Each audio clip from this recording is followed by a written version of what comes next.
بال بھی گرد و غبار میں اٹے ہوئے، گریباں پھٹا ہوا، دامن چاک چاک، اور ایسی صورت میں وہ جنگل میں ویرانے میں اللہ کو پکارتا ہے۔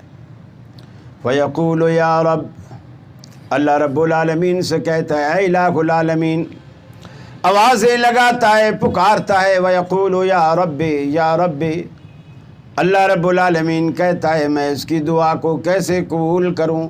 مطعمہ حرام، مشربہ حرام، ملبسہ حرام، وغذی بالحرام، اس کا کھانا حرام کا، پینا حرام کا، پہننا حرام کا، حرام اس کی گھٹی میں پڑ چکا ہے، میں اس کی دعا کیسے قبول کروں؟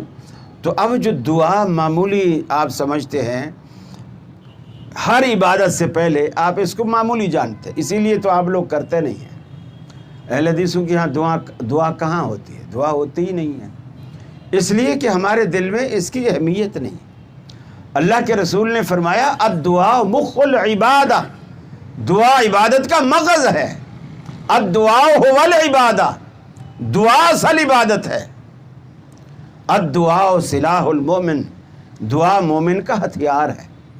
جہاں ساری تدبیریں ختم ہو جاتی ہیں وہاں دعا کام آتی ہے، اور وہ دعا بھی رزق حلال کے بغیر قبول نہیں ہوتی۔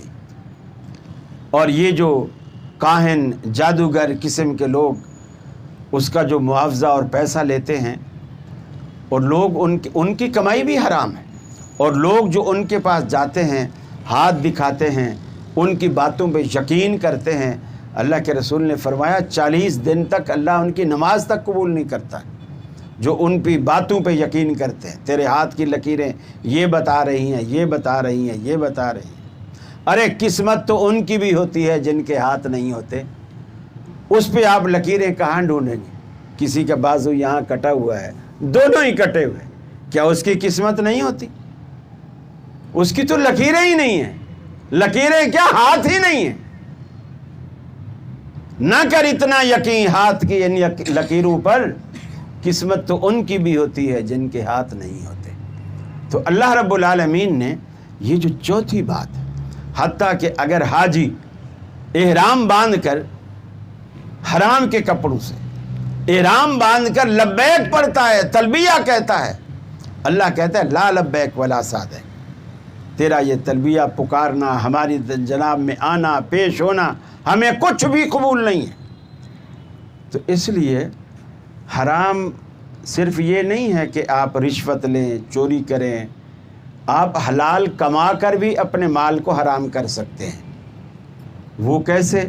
وہ ایسے کہ مثال کے طور پر آپ رشوت نہیں لیتے، چوری کا پیسہ نہیں ہے، ڈاکے کا پیسہ نہیں، آپ کے اپنے خون پسینے کی کمائی ہے، آپ محنت کر کے کماتے ہیں، لیکن زکوٰۃ نہیں دیتے، زکوٰۃ آپ پر بنتی ہے، آپ زکوٰۃ نہیں دیتے۔ زکوٰۃ نہ دینے سے آپ کا جو باقی ماندہ مال ہے وہ سارے کا سارا حرام ہو جاتا ہے، جب تک وہ 2.5% نہ نکالے۔ یہ بالکل آپ اس کو ایسے سمجھیں، شروع میں ایک دانہ نکلتا ہے انگلی کے کنارے پر، پہلے آپ نے کسی حکیم کے پاس گئے، اس نے مرہم لگا دی، جب 2 دن بعد پٹی کھولی تو پور پورا گل چکا تھا۔ اب آپ ڈاکٹر کے پاس گئے، ڈاکٹر نے کہا قاری صاحب آپ نے تو آنے میں بڑی دیر کر دی، یہ تو پور کٹے گا۔ اب میں نے کہا نہیں یار، میں نے کٹوانا نہیں۔ میں پھر کسی اور ڈاکٹر کے پاس چلا گیا، یار کوئی انجیکشن لگا دے، کوئی یہ کر دے، وہ کر دے، کوئی دوائی بھی، پٹی بھی لگا دے۔ اس نے سب کچھ کر لیا۔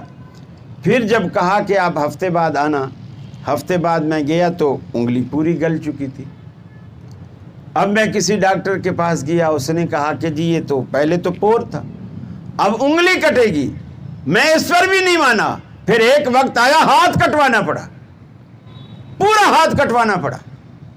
یہ جو 2.5% ہے نا، یہ جب آپ کے مال میں سے نکل جاتا ہے، اسی کو اللہ کے رسول نے اوساخ الناس کہا کہ لوگوں کے ہاتھوں کی میل ہے، یہ زکوٰۃ لوگوں کے ہاتھوں کی میل ہے۔ یہ جب پور نکل جائے گا، یہ 2.5% وہ گلا ہوا پور ہے، آپ اسے کٹوا لیجئے، باقی سارا جسم بچا لیجیے. آپ اسے کٹواتے نہیں ہیں, ہٹاتے نہیں ہیں, زکوٰۃ دیتے نہیں ہیں, اور نتیجہ یہ نکلتا ہے آپ کا پورا بینک بیلنس حرام ہو جاتا ہے. آپ اسی سے حج کرتے ہیں, اسی سے مکان بناتے ہیں, اسی سے بچے پڑھاتے ہیں, اسی سے بچوں کو غذا کھلاتے ہیں, اسی سے بچوں کی ساری تعلیم و تربیت ہوتی ہے. گویا اب سارا گزر بسر اسی پہ ہو رہا ہے, حالانکہ آپ رشوت نہیں لیتے, لیکن آپ نے اپنی حلال روزی کو حرام کر لیا. حرام کی کئی شکلیں ہیں, اتنا وقت نہیں ہے کہ ڈیٹیل میں جایا جائے. بہرحال یہ 4 باتیں محترم بھائی نے کہا تھا کہ اخلاص کے حوالے سے ذرا بات کر لی جائے, تو ان 4 باتوں پر بنیاد ہے آپ کے تمام اعمال کے قبول ہونے کی, جس میں سے پہلی بات اخلاص ہے. اللہ سے دعا ہے اللہ رب العالمین مجھے بھی اور آپ کو بھی عمل کی توفیق عطا فرمائے.